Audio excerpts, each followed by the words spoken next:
નમસ્કાર દર્શક મિત્રો. આજનું જીવન ખૂબ ઝડપી બન્યું છે. દરેક ક્ષણે આપણી સમક્ષ અનેક સમસ્યાઓ આવતી હોય છે, પડકારો આવતા હોય છે. સમસ્યાઓ ઉકેલવાની હોય, પડકાર ઝીલવાના હોય, કાર્ય કરવાનું હોય, આગળ ધપવાનું હોય. વ્યક્તિ આજે તણાવગ્રસ્ત તો છે જ, કારણ કે ઝડપ ખૂબ વધી છે, અભિપ્સાઓ વધી છે, એને સાકાર કરવાના પ્રયત્ન છે, એમાં ક્યારેક કચાશ પણ હોય. આ બધા મુદ્દાને ધ્યાનમાં રાખી તણાવમુક્ત જીવન કઈ રીતે જીવી શકાય એ સંદર્ભે રસપ્રદ વાતચીત કરવા માટે અમારી સાથે પ્રોફેસર લલિત ચંદે ઉપસ્થિત છે. તેઓ સાથે રસપ્રદ આપણે વાતો કરીશું. સૌપ્રથમ દૂરદર્શન વતી તેઓશ્રીનું આપણે સ્વાગત કરીએ.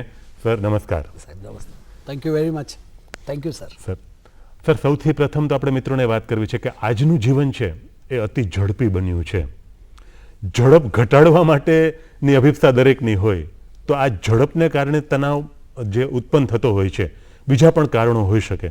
તો આ તણાવના કારણો વિશે આપણે વાત કરવી છે, તો એ કયા કારણો હોઈ શકે? સૌથી મહત્વની વાતની શરૂઆત કરું તો તણાવ છે, સ્ટ્રેસ છે, એ જીવનનો અભિન્ન અંગ છે. બિલકુલ. આજના સમયની અંદર યુ કેનોટ એક્સપેક્ટ કે મને જોઈએ એવી જિંદગી મળે. રાઈટ. એટલે તમારે રમવાનું છે, જીવવાનું છે, એ તમારી જે સરાઉન્ડિંગ્સ છે એની અંદર તમારી પાસે જોઈએ એટલો કોઈ દિવસ સમય નહીં હોય. તમે જે રીતે કામ કરવા ઈચ્છતા હોય એ પ્રકારેનું વાતાવરણ તમને ન પણ મળે. પછી તમે તમારો પોતાનો વ્યવસાય કરતા હોય કે જોબ કરતા હોય, ખાનગી જોબ કરતા હોય કે સરકારી જોબ કરતા હોય, બરાબર, તમે કોઈ પણ વ્યવસાયમાં હોય કે પોતાની વ્યક્તિગત, પણ તમને જેવી રીતે જીવન જીવવું છે એ પ્રકારનું વાતાવરણ કદાચ ન પણ હોય. ત્યારે આવા સંજોગોની અંદર જે સંજોગો તમારી સામે ઊભા થાય છે એ બે પ્રકારના સંજોગો હોય સલીમભાઈ. પહેલા સંજોગો છે એ વાસ્તવિક હોય. બિલકુલ. દાખલા તરીકે મારે ઇમરજન્સીની અંદર કોઈ ફાઇલ પૂરી કરવાની છે, તો એ વાસ્તવિક છે કે ભાઈ આવતીકાલ સુધીમાં મારે કામ પૂરું કરવાનું છે મારા ટેબલ ઉપરનું. તો મને વાસ્તવિક રીતે મને તણાવ આવ્યો. બીજું દાખલા તરીકે ટીચર્સ હો, અને ટીચર કોઈ માની લો કે પોતાનો સિલેબસ પૂરો કરવાનો હોય તો થોડોક સમય બરબાદ થઈ ગયો હોય, વરસાદ આવ્યો હોય, ક્લાસ છે કન્ડક્ટ ના કરી શકાય, પણ એક્ઝામની ડેટ આવી ગઈ તો તમે એમ ના કહી શકો કે ભાઈ હવે એક્ઝામની ડેટ છે એ પાછળ મૂકો, કારણ કે એક્સટર્નલ ફેક્ટર છે. તો એક ઇન્ટરનલ ફેક્ટર હોય અને એક એક્સટર્નલ ફેક્ટર હોય, જે પરિબળો તમારા હાથમાં નથી. તો આવા સંજોગોની અંદર વાસ્તવિક તણાવ આવતો હોય. સાહેબ, આ વાસ્તવિક તણાવ કરતા જે ખતરનાક તણાવનો પ્રકાર છે એ છે ઇમેજિનરી સ્ટ્રેસ. રાઈટ. જે કાલ્પનિક સ્ટ્રેસ છે, જે હકીકતની અંદર એ તણાવ છે એ હોતો નથી, પણ આપણે આપણી ઉપર એટલો બધો તણાવ હાવી કરી લીધેલો હોય છે. ઘણા લોકો છે એ પોતે એ પ્રકારની કલ્પના, નકારાત્મક કલ્પના કરતા હોય કે પરીક્ષાની અંદર સ્ટુડન્ટ એમ વિચારે કે મને આવડશે નહીં તો. કોઈ માણસ એમ વિચારે ધંધો શરૂ કરતો હોય ત્યાં વિચારે કે મારો ધંધો નહીં હાલે તો. કોઈ વક્તા હોય એ બોલે કે ભાઈ હું બોલવા જઈશ અને મારી પાસે સમય ઓછો પડશે તો. તો મતલબ અલગ અલગ પ્રકારના બે પ્રકાર એનામાં ખાસ, એક વાસ્તવિક હોય અને એક કાલ્પનિક હોય. એટલે એને આપણે એવી રીતે કહી શકીએ, એક એક્સટર્નલ સ્ટ્રેસ હોય, એક ઇન્ટરનલ સ્ટ્રેસ હોય. રાઈટ. તણાવ છે એ તમારી પાસે સમય છે થોડો ઓછો હોય, તમારા સંજોગો છે એ તમે એક્સપેક્ટ કરતા હોય એનાથી વિરુદ્ધ દિશાના હોય તો પણ તણાવ આવી શકે. તમે જે રૂટીન જીવો છો એના કરતા નવી પરિસ્થિતિ આવે તો પણ તણાવ. તમે જોયું હશે ઘણા બધા લોકો બેંકમાં જવા ટેવાયેલા ન હોય, બેંકમાં જાય તો હાફડા ફાફડા થતા હોય, ત્યાં તણાવ આવી જાય. એરપોર્ટ ઉપર જવાનો અનુભવ ન હોય તો પણ તણાવ આવી જાય, પરીક્ષામાં પણ તણાવ આવી જાય, ઇન્ટરવ્યુ દેતી વખતે. તો તણાવ છે એ આજના સમયનું. પણ સાહેબ, તણાવ છે, સ્ટ્રેસર્સ છે, એ કોઝ છે. જે એ કોઝ છે, એની ઇફેક્ટ છે ને સાહેબ, એ માણસનું જીવન છે ને એનું પતન કરી નાખે. રાઈટ. અને માણસ છે ને એ તમામ એંગલથી માણસ ભાંગી જાય છે. રાઈટ. અને વર્તમાન સમયની અંદર સાહેબ સ્ટ્રેસ મેનેજમેન્ટ એ એટલો જેને કહે ને હોટકેક ટોપિક છે. રાઈટ. કારણ કે દરેક લોકો ઈચ્છે છે કે મારો તણાવ છે એ ઓછો થવો જોઈએ. બિલકુલ. અને બીજી વસ્તુ એ છે કે તણાવ છે 100%, 100% તમે એમાંથી મુક્ત ના થઈ શકો, પણ we have to learn the art of managing the stress. બિલકુલ બિલકુલ, ખૂબ સરસ વાત કરી. એટલે સર આ ખૂબ મહત્વની બાબત છે. પણ જે આ મેનેજમેન્ટની વાત કરીએ ને, તો એ પરિભાષામાં આપણે જો વાત કરીએ તો જે સ્ટ્રેસ મેનેજમેન્ટ એવો શબ્દ પ્રચલિત થયો છે ઘણા વખત થયા, અને એના માટે તજજ્ઞ એવી પણ વાત કરે કે સ્ટ્રેસ મેનેજમેન્ટ છે એ હકીકતમાં તો સેલ્ફ મેનેજમેન્ટ છે. ત્યાંથી જ શરૂઆત અને પરિવર્તન છે એ ખૂબ ઝડપી બન્યા છે સર. Yes, sir. આજનો યુગ છે એ પરિવર્તન તો દરેક યુગમાં આવતું જ હોય, Yes, પણ અત્યારે ટેકનોલોજી એટલી બધી ઝડપથી આગળ ધપી રહી છે કે એને કારણે પરિવર્તન ખૂબ ઝડપથી આવે છે. Yes, sir. આપણને યાદ આવે ડૉક્ટર સ્પેન્સર જોન્સનનું પેલું પુસ્તક, નીવડેલું પુસ્તક, વિશ્વ સ્તરે પ્રકાશિત થયેલું, પ્રસિદ્ધ થયેલું, who moved my cheese. Who moved my cheese? Yes. અને એ પરિવર્તનને કારણે છે એ વ્યક્તિ છે એને અનુકૂલન સાધવા માટે પ્રયત્ન કરવા પડે, અને એ સ્વીકારી ના શકે, પેલો Yes. સ્વીકાર ભાવ ના આવે, Yes. પરિવર્તન છે એની સામે સુસજ્જતા ન કેળવી શકે.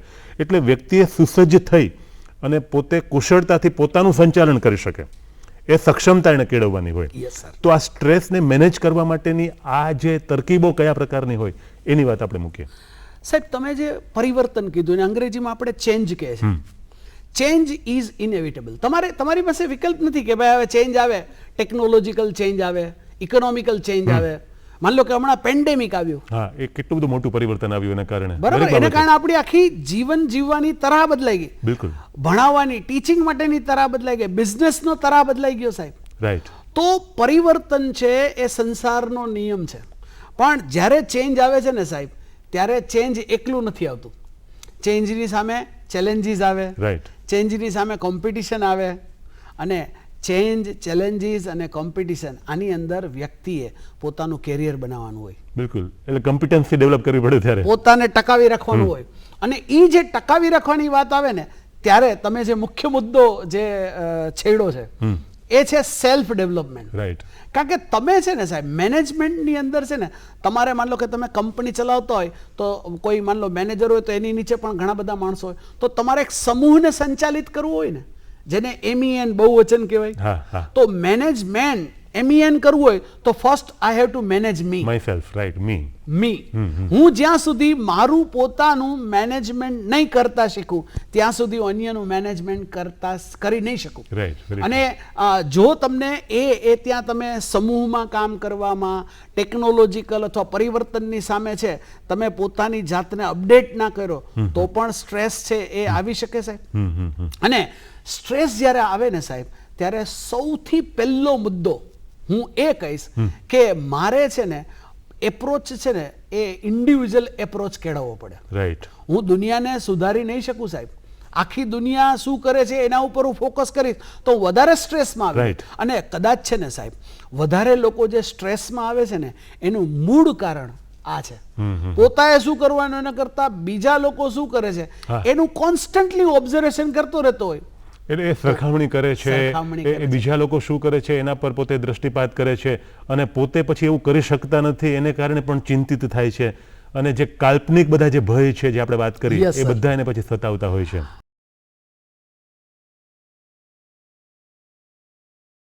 અને એટલા માટે જ છે ને સાહેબ, આપણે એવું કે ભાઈ ચિંતા નહીં, ચિંતન કરો. એ ખૂબ મહત્વનું છે. ચિંતન તો બહુ જ અદ્ભુત વાત છે. કન્ટપ્લેશન ગાંધીજીને કહેતા. તો ચિંતા નહીં, ચિંતન કરો, વ્યથા નહીં, વ્યવસ્થા કરો. Right, right. ખૂબ સરસ. કેટલા સમય સુધી આપણે રોતા રહેશું? કારણ કે પરિવર્તન આવે, કેટલા બધા લોકો પોતાની જોબ છે એ ટેકનોલોજીકલ આપણે એ એને પોતાની ગુમાવી જોબ હોય, હા, ગુમાવી ગુમાવી દીધી દીધી હોય. છે. અને એટ ધ સેમ ટાઈમ સામાન્યમાં સામાન્ય માણસ છે, પણ જો અપડેટ કર્યું હોય ને હા. તો એ માણસ ક્યાં પહોંચી ગયો હોય સાહેબ. બિલકુલ, બિલકુલ. આજે ભારતની અંદરથી ભણેલા અનેક લોકો છે એ ટેકનોલોજીકલ અથવા તો આજે ચેન્જીસ આવ્યા એની અંદર એને કોમ્પિટન્સી ડેવલપ કરી સાહેબ, તો એ લોકો ક્યાં પહોંચેલા છે. રાઈટ. એવી જ રીતે નાનાથી માંડીને મોટા બિઝનેસમેન છે. આજે તો તમને ખબર સ્ટાર્ટઅપનો યુગ છે. હા. તો ઘણા બધા લોકો છે એ જે પરિવર્તનો, એટલે હું એક વાક્ય વારંવાર કહેતો હું કે પરિવર્તનને સ્વીકારો, રાઈટ, યા તો પરિવર્તનના શિકાર બનો. રાઈટ. ખૂબ અને સરસ. પરિવર્તનના શિકાર બનવું એટલે તમારા સ્ટ્રેસ છે આવો. પરિવર્તન આવે, Right. તમે એને સ્વીકારો નહીં તો તમારે કોઈ ને કોઈ જગ્યાએ you have to become the victim of that. Right, right, right. તો એ પરિસ્થિતિ આવીને ઊભી રહેશે સાહેબ. એટલે સર ખૂબ સરસ વાત કરી. આ સ્વીકૃતિ ભાવ છે ખૂબ મહત્વનો છે, અને સમસ્યા છે દાખલા તરીકે તો એ હું સ્વીકારું છું. મારામાં પણ સમસ્યા છે, મારા પણ પ્લસીસ માઇનસીસ છે, અને દરેક વ્યક્તિ છે એમાં એ હોવાના જ. ઉપરાંત મારી જે કાર્યશૈલી છે, મારી ક્ષમતા, ઘણી બધી વખત એવું થતું હોય કે મારી કાર્યશૈલી બરાબર ના હોય, મારી ક્ષમતા છે યોગ્ય ના હોય, મારા સમયનું સંચાલન કરવાની મારી આવડત છે એમાં ક્યાંક ખામી હોય, મારી કમ્પિટન્સી મારી સક્ષમતા ના હોય, આ બધા કારણોને કારણે પછી હું જે પણ પ્રોફેશનમાં હોઉં, જે પણ કાર્ય કરતો હોઉં અને એમાં પછી તણાવગ્રસ્ત હું મહેસૂસ કરું અને એને કારણે પછી મારી હેલ્થ, મારું આરોગ્ય છે એના પર પણ એની વિપરીત અસર થતી હોય. Yes, sir. એટલે એક તંદુરસ્તી 1000 નિયામત જે કહેવાય, તો એને જાળવવા માટે તમારે બધું જ કરવાનું હોય. Yes, sir. અને એટલા માટે આ જે બધા ટૂલ્સ છે સર, મેનેજમેન્ટના જે ટૂલ્સ છે, એમાં આ સ્ટ્રેસ મેનેજમેન્ટના જે બધા ટૂલ્સ છે એની પણ આપણે મિત્રો સામે વાત મૂકીએ. સર, મેં તમને કહ્યું એ પ્રમાણે કે સ્ટ્રેસર્સ, પહેલાં તો વ્યક્તિએ છે ને કયા પરિબળોથી મને સ્ટ્રેસ આવે છે એ જાણી લેવું પડે. Prevention is better than cure. Always. તો એના માટે પહેલો એ છે aware. I have to be aware. Right. જાગૃત. કયા એવા પરિબળો છે કે જેનાથી મને સ્ટ્રેસ વધારેમાં વધારે આવે છે, રાઈટ. તો એનાથી પહેલા અવેર રહેવું. ખાલી અવેર થઈ ગયાથી કશું નથી થવાનું. પછી છે તમારે એક્શન લેવાના. રાઈટ. અવેર, દેન એક્શન, અને પરિસ્થિતિનો સ્વીકાર ભાવ. Right. ત્રીજો એ છે એક્સેપ્ટન્સ. રાઈટ. એક્સેપ્ટન્સ, સ્વીકાર. અને ચોથો છે એટીટ્યુડ. સાહેબ, રાઈટ. આ 4 એ છે. તમામ મિત્રો આને યાદ રાખવા ઘટે કે મને પેલા અવેર થવાનું છે કે કયા પરિબળો મને ડિસ્ટર્બ કરે છે. ઘણા પરિબળો એવા હોય સાહેબ કે તમે તમારી જાતને અલુફ કરી દો, ત્યાંથી તમે દૂર કરી દો તો સ્ટ્રેસ દૂર થઈ જાય. રાઈટ. પછી તમે એક્શન લો, અને એક્શનની અંદર સાહેબ તમે જે કીધું ટૂલ, એક્શનની અંદર આવશે કે તમારે પર્સનલ એપ્રોચ, ઇન્ડિવિજ્યુઅલ એપ્રોચ કેળવવાનો. અને એની અંદર પહેલો એપ્રોચ હું જો કોઈને સજેસ્ટ કરું તો એ છે ટાઈમ મેનેજમેન્ટ. Right. અને બીજું છે પ્લાનિંગ. ઘણા બધા લોકો છે એ સ્ટ્રેસમાં એટલા માટે આવતા હોય કે જ્યારે એને કામ કોઈ પણ કરવાનું હોય ને તો એને 24 કલાક બધા લોકોને આપેલા છે. પણ જો 24 કલાકનું સંચાલન, એટલા માટે એક સરસ મજાનું વાક્ય કહેવાય છે કે time management is life management. Right. Very true. જો તમે સમયને સંચાલિત નથી કરતા તો તમારું જીવન છે એ રફે દફે થઈ જશે. Right. અને ત્યાં કોઈ સંચાલનનો, જીવન સંચાલનનો કોઈ અવકાશ જ નથી. Right. તો પહેલું વહેલું છે ટાઈમ મેનેજમેન્ટ. ટાઈમ મેનેજમેન્ટ વિશે પણ ઘણી બધી વાતો થઈ ઘણી બધી વાતો થઈ છે. છે. પણ અહીંયા માત્ર હું તો એવું કહું કે તમારી પાસે કોઈ પર્પઝ જે નક્કી કરેલો હોય ને, પહેલા તમે ગોલ નક્કી કરો અને એની સામે તમારી પાસે ઉપલબ્ધ સમયની ઉપલબ્ધિ છે એ તમે જુઓ સાહેબ.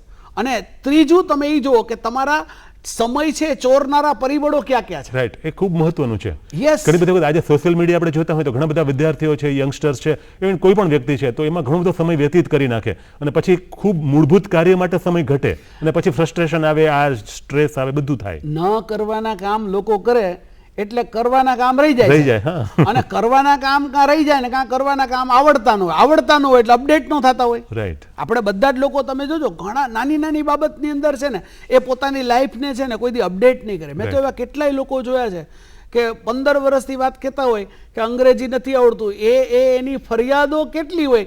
15 વર્ષમાં તો તમે 25 લેંગ્વેજ શીખી શકો. હા, પણ ફરિયાદ જ કર્યા રાખે. હા, બિલકુલ. સોલ્યુશન ન કાઢે. સોલ્યુશન તો પહેલી વહેલી વસ્તુ છે સાહેબ એટીટ્યુડ માં પણ પરિવર્તન લઈ આવવું પડે. તમારે ટાઈમ મેનેજમેન્ટ કરવું હોય તો પણ પ્રોપર એટીટ્યુડ જોશે, હકારાત્મક અભિગમ જોશે. એટીટ્યુડ છે એ પોઝિટિવ જોઈએ, કન્સ્ટ્રક્ટિવ જોઈએ, ક્રિએટિવ જોઈએ, ઇનોવેટિવ એટીટ્યુડ જોઈએ સાહેબ તમારા કામની અંદર તમે વૈવિધ્યતા લાવવા માટે. અને તમે પોતે પણ મજા કરશો. અને કામ છે ને સાહેબ એને તમે બર્ડન સમજો ને તો you will not enjoy. Right. તમે એને બદલે આનંદ આવો છો. યસ. અને તમે જે કામ કરવામાં સાહેબ આનંદ માણો ને એની અંદર કોઈ દી તમને તણાવ આવે જ નહીં, કોઈ દી ના આવે. તમે જોઈ લો કે તમે ગમતું કામ કરો. Yes. અને અધરવાઇઝ છે જે બીજો ઓપ્શન છે કામને ગમતું કરો.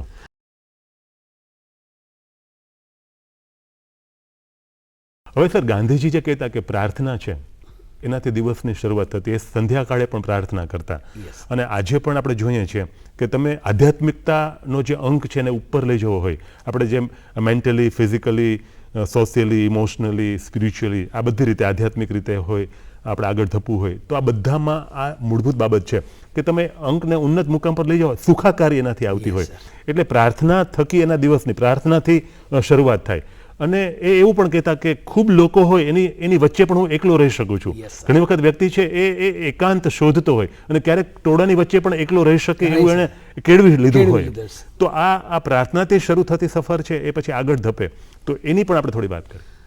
સર, પહેલું વહેલું ટાઈમ મેનેજમેન્ટ, બીજું પ્લાનિંગ, ત્રીજું ફૂડ હેબિટ્સ. મતલબ આજે આપણો જે અડધી કલાકનો પ્રોગ્રામ છે એ 1.5 કલાક ટૂંકો પડે આ 5 મુદ્દાઓને આપણે જે ક્ષણવટ કરીએ તો, સેલ્ફ હા. મેનેજમેન્ટ માટેની વાત કરીએ, સેલ્ફ એપ્રોચ માટેની વાત કરીએ, તો તમારી ફૂડ હેબિટ્સ છે.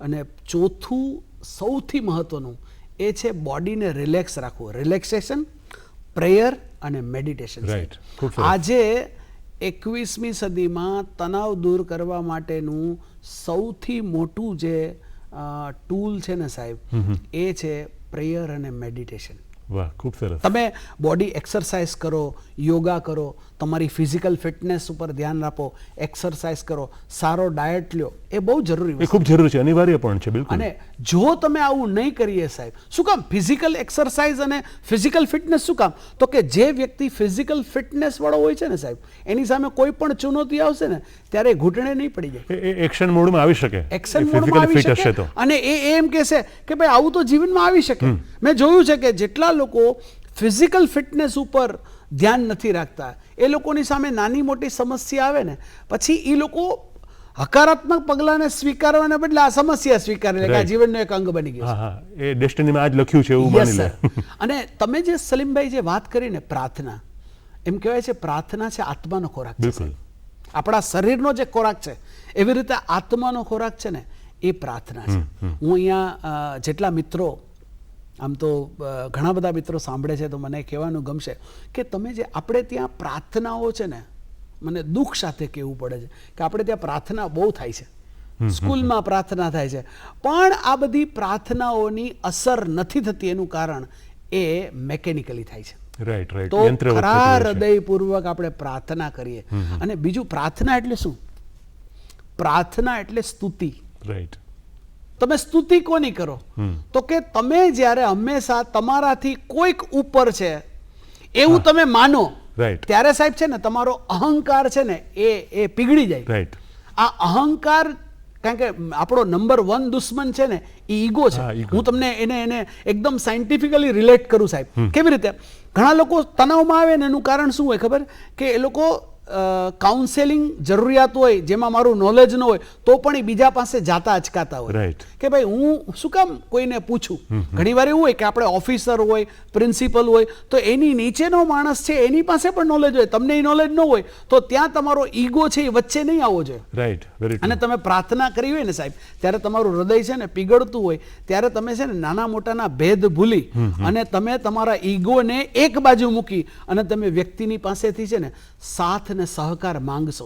જે જગ્યાએ મારું નોલેજ કામ ન પડે, અને બધી બાબતમાં આપણે એક્સપર્ટ ના ન હોઈએ જોઈએ, સાહેબ, ન જોઈએ, બિલકુલ તો ના હોય. બીજાનો સહયોગ લેવા માટે તમે પ્રાર્થના માટે તમને તૈયાર કરે છે સાહેબ. તમારો ઈગો છે ને પીગાડે છે સાહેબ. તકલીફ આવે ને ત્યારે તમારો ઈગો પીગળે છે સાહેબ. Right. એટલે ઈગોને કોરાણે મૂકવો એ બહુ જરૂરી વસ્તુ છે. અને એ પ્રાર્થના, અને પ્રાર્થનામાં બીજું શું છે સાહેબ?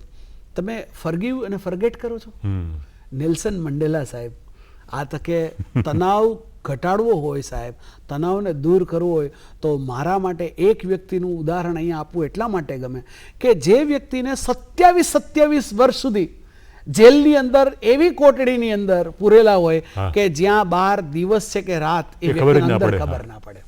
આટલી તકલીફની વચ્ચે પણ વ્યક્તિએ સાહેબ પ્રાર્થના, મેડિટેશન, હકારાત્મકતા એ વ્યક્તિની અંદર એટલી, અને એના કરતાં પણ જે ઊંચો ભાવ છે ને સાહેબ, આજે તમે મેડિટેશન કરો, પ્રેયર કરો, તો એનાથી એક ભાવ, રિવેન્જને બદલે તમારી અંદર ભાવ છે ને સાહેબ ફર્ગીવ અને ફર્ગેટનો આવશે. Right. અને એ અબ્દુલ કલામમાં, નેલ્સન મંડેલામાં, વિવેકાનંદમાં, આ બધી જે હોનહાર વ્યક્તિઓ છે સાહેબ, અમારા બાબુજી મહારાજ જેને અમે પ્રેમથી રામચંદ્રજી કહીએ છીએ, અત્યારના દાજી કમલેશ ડી પટેલ જે હાર્ટફુલનેસના વૈશ્વિક ગાઈડ છે, Right. જેને હમણાં ભારત સરકારે પદ્મભૂષણ એવોર્ડથી પણ નવાજેલા છે સાહેબ. Okay. તો આ બધાયના તમે જીવન ચરિત્ર એની નજદીકની અંદર જ્યારે જોઈએ સાહેબ, તો એના હૃદય છે એની સામે દરેકને એ વ્યક્તિ જોવાને બદલે એ આત્મા તરીકે જોવે છે સાહેબ. અને આત્મા તો પ્યોર છે. રાઈટ. આ જ્યારે આવશે ને સાહેબ, ત્યારે તમને વૈમનસ્ય, ઈર્ષા, દ્વેષ આવું કશું નહીં રહે સાહેબ. અને એ છે ને હાર્ટ છે ને સાહેબ, એને કોમળ કરવું હોય ને, હાર્ટની અંદર કમ્પેશન જેને કહેવાય છે, કમ્પેશન એટલે શું ખબર કરુણા, સાહેબ? કરુણા. જેવો છે ને એવો સ્વીકારો. આ કમ્પેશન છે સાહેબ. રાઈટ. આપણે જે એક્સેપ્ટન્સ કીધું ને સાહેબ, એક્સેપ્ટન્સ આવે એટલે 50%ની 60% સમસ્યાઓ દૂર થઈ જાય છે. Right. અને જ્યારે તમે કોન્સ્ટન્ટલી રિલેક્સેશન અને મેડિટેશન કરો છો સાહેબ, ત્યારે હૃદય છે ને એકદમ કોમળ બને છે, બિલકુલ એકદમ પ્રેમાળ બને છે, દ્વેષ જતો રહે છે સાહેબ. Right. અને એટલા માટે આપણે પતંજલિ ઋષિ હમ જેને અષ્ટાંગ યોગ સજેસ્ટ કરેલા છે, રાઈટ એના ઘણા બધા અલગ અલગ રીતે લોકો મેડિટેશન કરે છે. હું તો મિત્રોને ખાસ કહીશ, જે લોકો પ્રોગ્રામ સાંભળે છે, કે તમારા જીવનની અંદર તણાવ દૂર કરવો હોય તો તમે 5 મિનિટ ખરા હૃદયથી પ્રાર્થના કરો, 10 મિનિટ રિલેક્સેશન કરો અને 10 થી 15 મિનિટ મેડિટેશન કરો, ધ્યાન કરો. દિવ્યતા સાથે આપણે જોડાશું ને સાહેબ, તો આપણો તણાવ કોઈ દી નહીં રહે. બિલકુલ હું તો એમ કહીશ કે એક દિવ્યતા સાથે જોડાવું અને બાળક બનવું, વાહ. આ બે વસ્તુ બહુ જરૂરી છે સાહેબ. તમે વિચાર કરો સાહેબ, સિમ્પલ વાત તમને કરું. કોઈ નાનો બાળક છે, એ એની માતા સાથે હોય, એના પિતા સાથે હોય, અને મેળામાં ફરવા ગયો હોય કે બોમ્બે ફરવા ગયો હોય કે રેલવે સ્ટેશન ઉપર હોય કે પ્રાણી સંગ્રહ સ્થાન, તમે એને કોઈ દી તણાવમાં જોયો છે? એની મસ્તીમાં હોય. શું કામ? તો કે એના માતુશ્રી અને પિતાશ્રી જોડે છે. રાઈટ બરાબર. જ્યારે વ્યક્તિ છે ને, એના ખરેખર પિતા કોણ છે? તો કે ઉપરવાળા.